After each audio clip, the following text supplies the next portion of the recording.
DPR RI menanggapi tuntutan rakyat 17+8 dengan mengeluarkan 6 poin keputusan, di antaranya menghentikan tunjangan perumahan anggota DPR.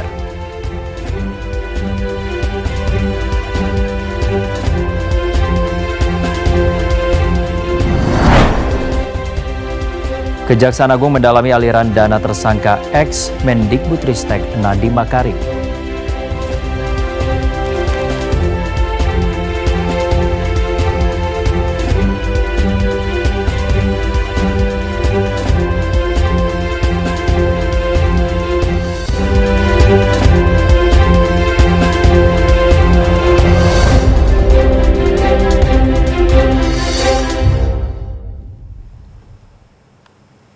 Halo, selamat malam saudara. Berjumpa lagi dalam Klik Indonesia Malam. Selain dua laporan utama tadi, kami masih memiliki sejumlah informasi pilihan lainnya untuk menemani istirahat malam Anda. Bersama saya Farhan Rahman, inilah Klik Indonesia Malam selengkapnya.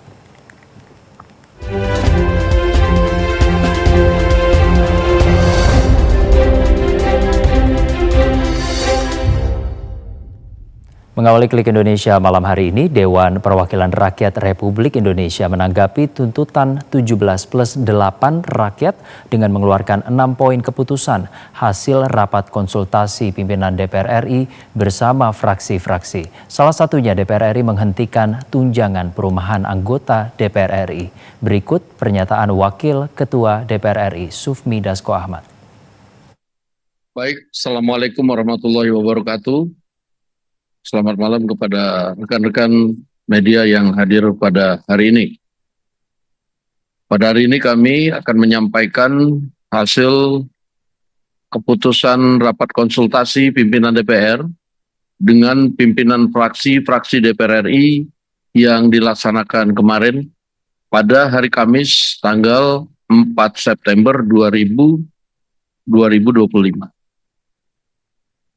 Yang poin pertama, 1. DPR RI menyepakati menghentikan pemberian tunjangan perumahan anggota DPR RI terhitung sejak tanggal 31 Agustus 2025.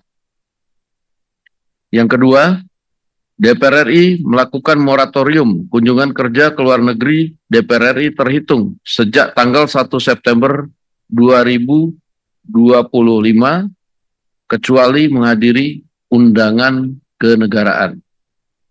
3. DPR RI akan memangkas tunjangan dan fasilitas anggota DPR setelah evaluasi meliputi biaya langganan, A. daya listrik, dan B. jasa telepon, kemudian biaya komunikasi intensif dan biaya tunjangan transportasi. 4. Anggota DPR RI yang telah dinonaktifkan oleh partai politiknya tidak dibayarkan hak keuangannya. 5. Pimpinan DPR menindaklanjuti penonaktifan beberapa anggota DPR RI yang telah dilakukan oleh partai politik melalui Mahkamah Partai Politik masing-masing dengan meminta Mahkamah Kehormatan DPR RI untuk berkoordinasi dengan Mahkamah Partai Politik masing-masing yang telah memulai pemeriksaan terhadap anggota DPR RI dimaksud. 6. DPR RI akan memperkuat transparansi dan partisipasi publik yang bermakna dalam proses legislasi dan kebijakan lainnya. Ditandatangani oleh pimpinan DPR RI, Ibu Puan Maharani, saya Sufmi Dasko Ahmad, Pak Saan Mustafa, dan Pak Cucun Ahmad Samsurijal. Itu yang pertama. Adapun sebagai bentuk transparansi apa yang kemudian sudah dilakukan evaluasi dengan total yang akan diterima oleh anggota DPR berupa komponen-komponen tunjangan serta hal-hal lain, ini kami akan lampirkan dan nanti akan dibagikan kepada awak media. Khusus untuk bagi anggota yang telah diproses nonaktif oleh Mahkamah Partai masing-masing, Tadi sudah disampaikan bahwa pimpinan DPR telah juga menulis surat kepada pimpinan Mahkamah Kehormatan Dewan untuk berkoordinasi dengan Mahkamah Partai masing-masing anggota untuk ditindaklanjuti sesuai dengan ketentuan. Demikian kami sampaikan dan kami ucapkan terima kasih. Kepala Pusat Penerangan TNI Brigjen TNI Marinir Freddy Ardiansyah mengapresiasi terkait adanya 17+8 tuntutan rakyat. TNI dan Polri menghormati setiap aspirasi dan kritik dari masyarakat. Mungkin ada penyampaian, silakan kalau dari Mas. Kepala Pusat Penerangan Kapuspen TNI Brigjen TNI Marinir Freddy Ardiansyah menanggapi 17+8 tuntutan rakyat yang meminta tentara kembali ke barak dan menarik diri dari urusan pengamanan sipil. Brigjen Marinir Freddy Ardiansyah menyatakan tuntutan yang diminta dalam waktu tertentu itu akan dihormati TNI sebagai institusi pertahanan negara. Dalam kerangka hukum dan demokrasi, TNI juga sangat menjunjung tinggi dan menghormati supremasi sipil yang berlaku di Indonesia. TNI sangat mengapresiasi ya, beberapa tuntutan maupun masukan 17/8 yang tiga untuk TNI, baik dalam jangka waktu seminggu maupun setahun. Ya. Intinya bahwa TNI sangat menghormati dan mengapresiasi tuntutan itu. Kemudian dalam konteks kerangka hukum dan demokrasi Indonesia, TNI sangat menjunjung tinggi dan menghormati supremasi sipil. Apapun yang diputuskan, apapun kebijakan yang diberikan pada TNI itu akan dilaksanakan dengan sebaik-baiknya dan dengan penuh kehormatan. Sementara itu, Karopenmas Divhumas Polri, Brigjen Polisi Turno Yudo Wisnu Andiko, menyampaikan bahwa tuntutan yang disampaikan oleh publik kepada Polri selalu didengarkan. Terlebih saat ini Kapolri Jenderal Polisi Listio Sigit Prabowo tengah berupaya menjadikan Polri sebagai lembaga penegak hukum yang lebih modern. Sementara itu, Markas Besar TNI menegaskan tidak ada anggota TNI yang menjadi provokator dalam aksi unjuk rasa beberapa waktu lalu di sejumlah daerah. TNI juga menyatakan tidak ada anggotanya yang ditangkap polisi. Markas Besar atau Mabes TNI menggelar jumpa pers di Puspen Mabes TNI Cilangkap untuk mengklarifikasi adanya kabar bohong atau hoax yang beredar di media sosial mengenai adanya anggota BAIS TNI yang menjadi dalang provokator pada aksi unjuk rasa di Jakarta beberapa waktu lalu. Dalam foto yang diunggah oleh akun pada salah satu media sosial, tampak seorang anggota BRIMOB bersama seorang dengan pakaian sipil. Anggota BRIMOB tersebut menunjukkan kartu anggota TNI.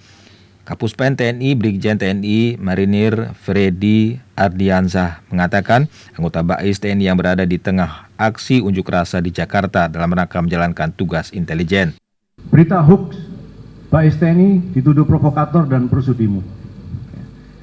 Ini perlu kami jelaskan juga karena seperti saya sampaikan tadi, begitu foto kemudian video konten yang salah, ya kan, yang jelas-jelas sudah saya sampaikan itu hoax, kemudian dianalisa, itu outputnya itu pasti salah, ya. Jadi malah arahnya ke upaya untuk membenturkan antara aparat dengan masyarakat, kemudian antara aparat dengan aparat, antara. Selain sanggahan terhadap hoax anggota BAIS menjadi provokator unjuk rasa, Puspen TNI juga mengklarifikasi adanya anggota TNI yang ditangkap polisi pada aksi unjuk rasa di Sulawesi Selatan. Puspen TNI menegaskan tidak ada anggota TNI yang ditangkap polisi. Kejaksaan Agung mendalami aliran dana tersangka mantan Menteri Pendidikan, Kebudayaan dan Riset Teknologi Nadiem Makarim dalam kasus korupsi pengadaan laptop Chromebook. Kepala Pusat Penerangan Hukum Kapuspenkum Kejaksaan Agung Anang Supriyatna menyatakan penyidik tengah mendalami aliran dana yang diterima mantan Mendikbudristek Nadiem Makarim dalam kasus dugaan korupsi pengadaan laptop berbasis Chromebook. Kapuspenkum Kejagung menjelaskan penetapan Nadiem sebagai tersangka dilakukan pasca penyidik Jaksa Agung Muda Pidana Khusus Jampitsus Kejagung melakukan pemeriksaan saksi, ahli, petunjuk, alat bukti, hingga barang bukti. Penyidik juga telah menyita sejumlah dokumen dari Nadiem terkait pengadaan di Kemendikbud. Selain mantan Mendikbudristek Nadiem Makarim, Kejaksaan Agung juga telah menetapkan 4 orang sebagai tersangka kasus dugaan korupsi pengadaan laptop. Mereka adalah Sri Wayuningsih sebagai Direktur Sekolah Dasar Kemendikbudristek, Mulyatsia selaku Direktur Sekolah Menengah Pertama Kemendikbudristek, Juristan selaku staf khusus Nadiem Makarim, serta Ibrahim Arif selaku konsultan teknologi. Kasus korupsi ini mulai terungkap sejak Mei 2025. Saat ini Kejaksaan Agung mulai menyelidiki dugaan korupsi pada pengadaan laptop Chromebook dalam program digitalisasi pendidikan tahun 2019-2022 dengan total anggaran 9,9 triliun rupiah. Kejagung menyebut kerugian negara dalam kasus korupsi pengadaan laptop Chromebook mencapai 1,98 triliun rupiah.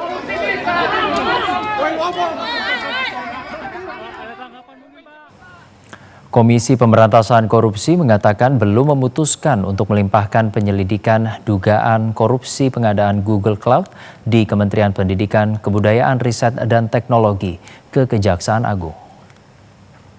Memungkinkan seperti dalam perkara PJP. Juru bicara Komisi Pemberantasan Korupsi Budi Prasetyo menjelaskan saat ini KPK masih fokus terkait penyelidikan kasus tersebut dan tetap berkoordinasi dengan Kejaksaan Agung terkait penyelidikan perkara Google Cloud. Sebelumnya KPK mengungkapkan sedang menyelidiki dugaan korupsi terkait pengadaan Google Cloud di Kemendikbudristek. Pada 30 Juli lalu, KPK sudah meminta keterangan dari Fiona Handayani, mantan staf khusus Mendikbudristek Nadiem Makarim.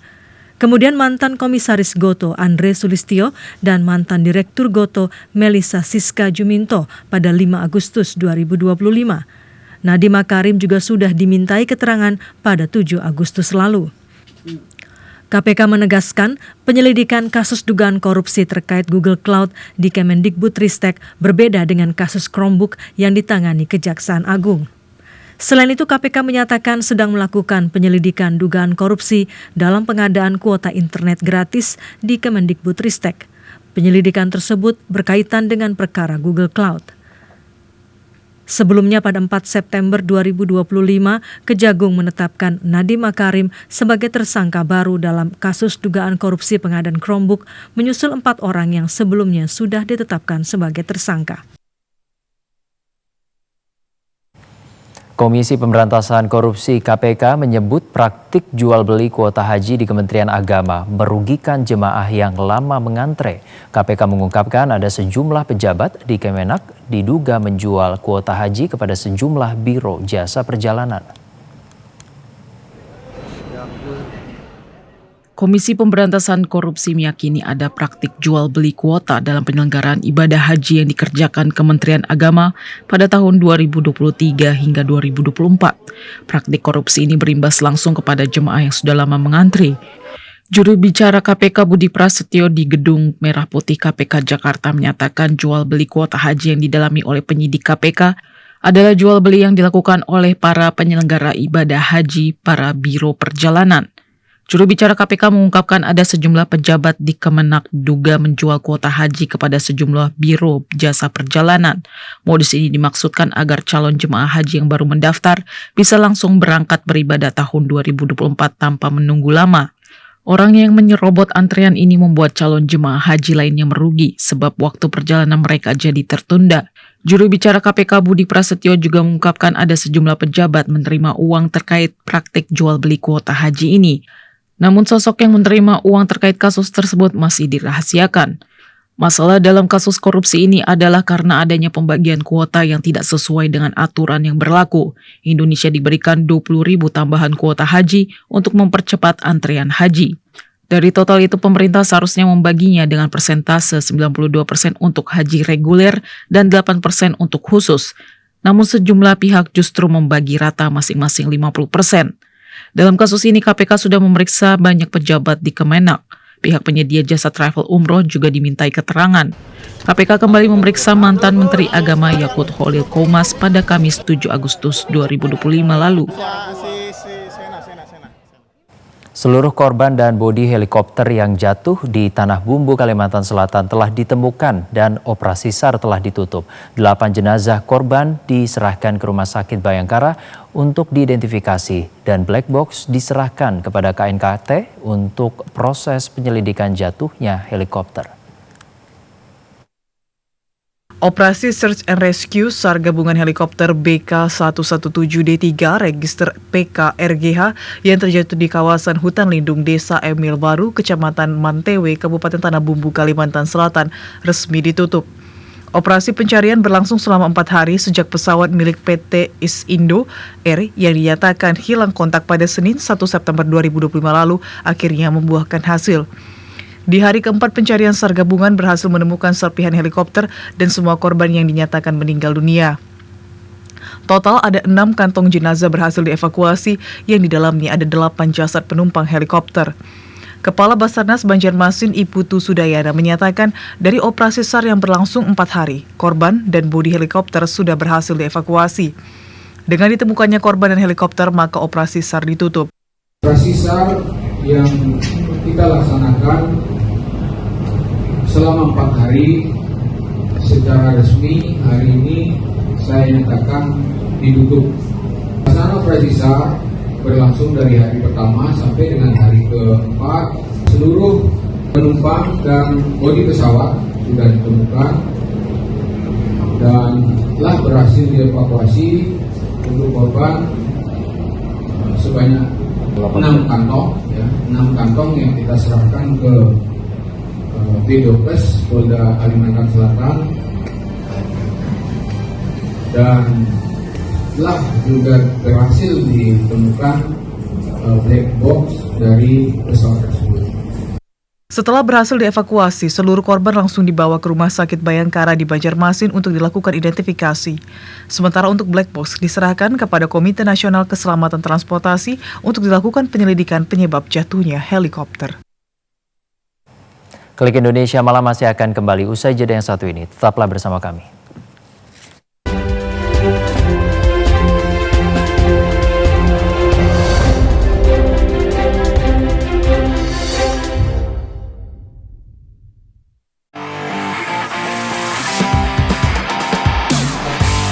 Anda pecinta olahraga? Perbaharui informasi Anda seputar dunia olahraga dengan menyaksikan Monitor Olahraga. Saksikan Monitor Olahraga setiap hari pukul 00 waktu Indonesia Barat di TVRI Nasional dan TVRI Sport.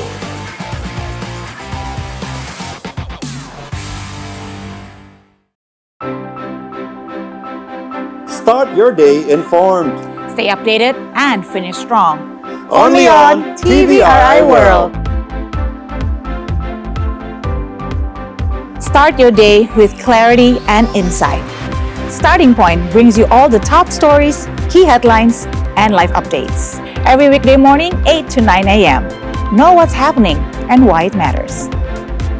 Midday, stay informed with Newswatch, your trusted source for fast, reliable news from Indonesia and around the globe. Join us Monday to Friday, 1:30 to 2 p.m. Then, as the day concludes, tune in to World Today from 5 to 6 p.m. A complete roundup of global events, expert insights, and stories that shape our world. From morning to evening, stay with TVRI World. Bringing you trusted news every step of the way. Di pelosok negeri, ada sosok yang tak kenal lelah, mendidik dengan hati, meski jauh dari gemerlap kota. Mereka adalah guru di pedalaman, pahlawan tanpa tanda jasa yang menyalakan cahaya ilmu di tengah keterbatasan. Di tangan mereka, lahirlah generasi masa depan bangsa. Di pundak mereka, tersimpan cita-cita Indonesia maju. Meski penuh keterbatasan, semangat mereka tak pernah pudar. Kami datang naik speedboat, ada riam dan sebagainya. Jujur saya takut banget, saya sambil pegang aja besinya dan berdoa, Ya Allah, kalau memang di sinilah semua selesai, ya sudah tidak apa-apa, mau kayak mana lagi. Guru di pedalaman, lentera bangsa yang tak pernah padam. Mari kita dukung mereka untuk masa depan Indonesia yang lebih cerah. Guru, pejuang pendidikan.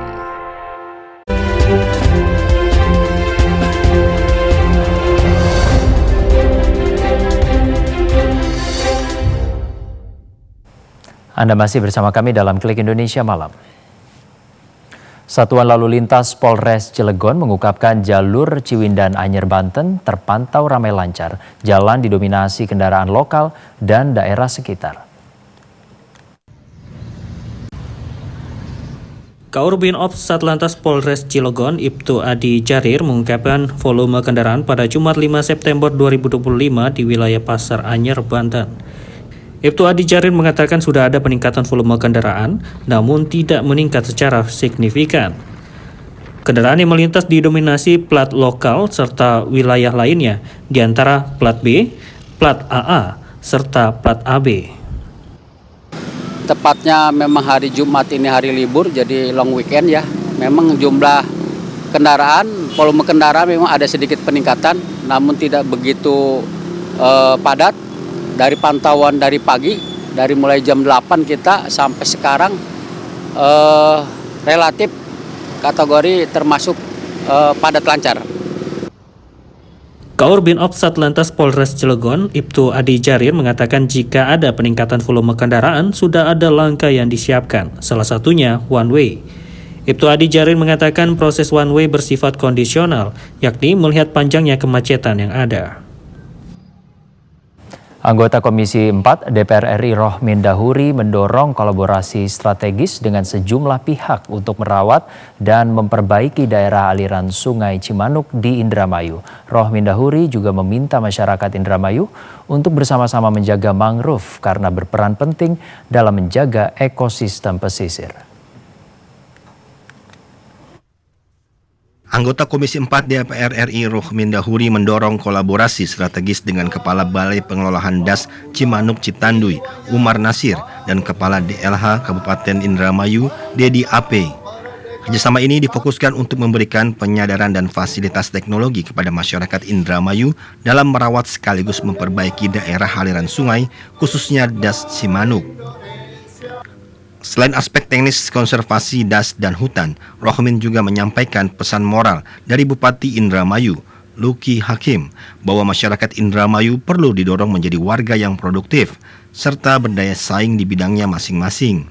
Langkah ini diharapkan tidak hanya menjaga kelestarian lingkungan, melainkan juga meningkatkan kesejahteraan masyarakat Indramayu secara berkelanjutan. Alhamdulillah, pesan Bapak Bupati, Pak Luki Hakim pun selain masalah-masalah teknis soal konservasi das dan hutan, juga soal motivasi kehidupan saya sudah sampaikan tadi, supaya warga Indramayu menjadi warga yang produktif, menjadi warga tangan di atas, dan menjadi orang-orang terbaik pada bidangnya masing-masing.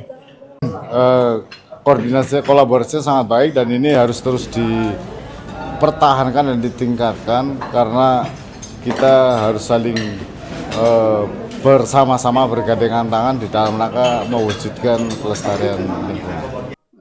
Selain pengelolaan DAS Cimanuk, Rohmin Dahuri juga memperjuangkan agar Kecamatan Kerangkeng, khususnya Desa Tanjakan, mendapatkan bantuan kebun bibit rakyat berupa bibit mangrove jenis Rhizopora apiculata sebanyak 50.000 bibit. Bibit tersebut nantinya akan ditanam oleh kelompok masyarakat yang beranggotakan 20 orang pada bulan November setelah bibit mencapai pertumbuhan 4 helai daun. Profesor Rohmin menjelaskan, mangrove memiliki fungsi vital bagi ekosistem pesisir. Raden Patah. Presiden Prabowo Subianto mengajak umat Islam meneladani akhlak mulia Nabi Muhammad SAW dalam momentum peringatan Maulid Nabi 1447 Hijriah. Presiden Prabowo menyampaikan ucapan selamat memperingati Maulid Nabi Muhammad SAW kepada seluruh umat Islam di Indonesia. Pernyataan tersebut disampaikan Presiden Prabowo dalam akun media sosial Instagram @Presiden Republik Indonesia. Presiden menyatakan peringatan Maulid Nabi bukan sekedar mengenang kelahiran Rasulullah, namun juga menjadi momentum untuk meneladani akhlak mulia Nabi Muhammad SAW. Kepala negara juga menekankan pentingnya menjadikan teladan Nabi sebagai cahaya penuntun dalam berbuat baik, menumbuhkan semangat gotong royong, memperkuat persatuan, serta mewujudkan Indonesia yang maju, adil, dan sejahtera. Presiden juga mengajak masyarakat untuk terus menebarkan rahmat dan persaudaraan di tanah air. Sebelumnya Presiden Prabowo dan Wakil Presiden Gibran Rakabuming Raka menghadiri peringatan Maulid Nabi Muhammad SAW tahun 1447 Hijriah tingkat kenegaraan di Masjid Istiqlal Jakarta pada 4 September 2025. Peringatan Maulid Nabi Muhammad SAW di Masjid Istiqlal diisi dengan sejumlah kegiatan, diantaranya pembacaan ayat suci Al-Quran yang disertai dengan sari tilawah, kemudian istighosah, doa, serta zikir kebangsaan.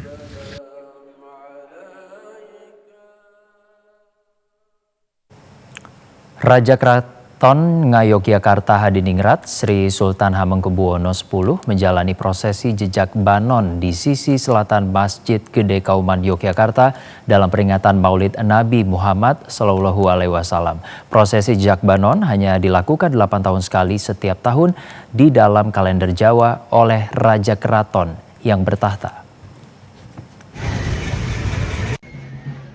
Selepas mendengarkan pembacaan kisah Nabi Muhammad SAW di Masjid Gede Kauman sekitar pukul 22 waktu Indonesia Barat, Raja Keraton Yogyakarta Sri Sultan Hamengkubuwono X melangkah menuju arah gerbang sisi selatan Masjid Gede yang telah disusun batu bata setinggi 1,5 meter.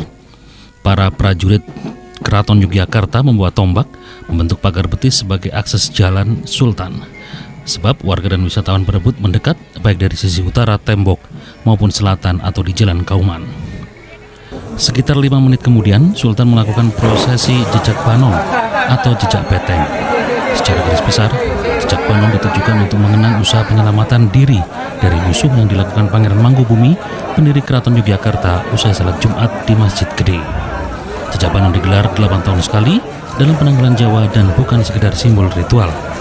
Ini melambangkan lahirnya tatanan baru ketika masyarakat Jawa menerima ajaran Islam. Jejak banon juga menjadi pesan spiritual agar berani menghadapi perubahan tanpa meninggalkan akar budaya. Langkah Sultan di atas banon merupakan representasi leluhur yang berani mengambil keputusan besar bagi kehidupan masyarakat. Dan runtuhan itu masih menyisakan susunan batu bata hanya setinggi sekitar 30 cm. Jejak banon menjadi prosesi penutup pada prosesi Kondur Kongso atau pengembalian gamelan pusaka, yakni gamelan Kanjeng Kiai Sekati, yakni Kanjeng Kiai Guntur Madu dan Nokowilogo dari Masjid Gede ke Keraton Yogyakarta. Selain jejak banon, yang menarik dari prosesi Kondur Kongso ini adalah prosesi penyebaran udik-udik oleh Raja Keraton Yogyakarta Sri Sultan Hamengkubuwono X. Penyebaran udik-udik dilakukan sebelum Raja Keraton Yogyakarta masuk ke dalam area serambi masjid untuk mendengarkan pembacaan riwayat Nabi Muhammad SAW. Udik-udik ini berupa uang, koin yang kemudian diperebutkan masyarakat. Udik-udik ini melambangkan sedekah dari raja untuk masyarakat dan tamu. Apa ya? Ya buat simpenan. Simpenan. Ya. Berarti nggak dibuat beli atau gimana? Enggak. Kenapa, Bu? Ini baru pertama kali atau gimana, Bu? Udah berapa kali. Oh, jadi tiap tahun selalu ikut ya, Bu, ya gitu kan gitu. Rebutannya tadi seperti apa, Bu? Oh, susah nggak itu? Ya susah, agak susah tapi udah gimana ya? Udah diniati. Cukup menarik sih, karena ini baru pertama kali saya juga ikut nyebar udik-udik. Tapi pada prinsipnya lebih ke memperhatikan dan muri-muri budaya Jawa sebagai kaula Jogja juga. Tadi nggak dapat karena susah atau seperti apa maksudnya? Ya pertama kerumunannya terlalu ramai dan sangat banyak juga yang berusaha untuk bisa mendapatkan udik-udik. Penyebaran udik-udik dilakukan di 2 tempat depan Masjid Gede Kauman yang disebut Pagongan Lor dan Kidul. Bangunan ini semacam pendopo menyimpan 2 gamelan pusaka yang terus dimainkan sejak tradisi ini digelar sepekan terakhir mulai 29 Agustus 2025. Herdian Giri dan Ujan Tritama, TVRI Yogyakarta melaporkan. Masyarakat Kabupaten Sigi, Sulawesi Tengah kini mengembangkan usaha pakan ternak berbahan alami dengan bahan batang jagung dan jerami. Hasilnya selain menciptakan pakan yang berkualitas dan lebih ekonomis juga mengurangi ketergantungan pada pakan komersial. Seperti yang dikembangkan kelompok peternak di Desa Baliase, Kecamatan Marawola, Kabupaten Sigi. Mereka mengembangkan pakan ternak berbahan alami seperti batang jagung dan jerami. Bahan tersebut dicacah oleh peternak, kemudian difermentasi. Pakan tersebut bisa disimpan dalam jangka waktu lama. Untuk menghasilkan pakan yang siap dikonsumsi ternak hanya butuh waktu sekitar 14 hari. Pakan berbahan alami ini bisa dikonsumsi oleh sapi, kerbau, dan kambing. Inovasi para peternak tersebut kini menjadi lahan bisnis dan memberikan penghasilan yang memadai. Mereka bisa meraih penghasilan dari penjualan pakan tersebut rata-rata Rp500.000 per hari atau Rp15 juta per bulan. Pembeli pakan tersebut tidak hanya berasal dari Palu tapi juga dari Kabupaten Sigi, Donggala, hingga Manado, Sulawesi Utara. Kalau penjualannya sudah keluar daerah, malahan dari luar Sulawesi, dari Gorontalo, ada yang beli dari sini, dari Manado. Satu minggu itu dia laku kadang sampai 500 ikat. Satu hari biasa 100 ikat lebih. Ini sekitar 2 minggu. Jadi ini ya kira-kira 1 bulan ke depan ya bisa dipupuk supaya tambah subur. Dan yang lain-lainnya tunggu bibitnya dulu baru ditanam lagi.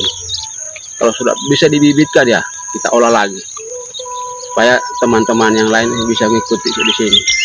Untuk mendukung usaha peternak tersebut, pemerintah Kabupaten Sigi telah membangun 11 gedung pengolahan pakan ternak yang tersebar di Kecamatan Marawola, Dolo Selatan, Sigi Biromaru, Palolo, dan Nokilalaki. Rian Hendra, TVRI Sulawesi Tengah melaporkan. Informasi tadi sekaligus menutup jumpa kita dalam Klik Indonesia Malam edisi kali ini. Sesaat lagi Monitor Olahraga Malam akan hadir bersama dengan Zahra Maria. Selamat malam, sampai jumpa.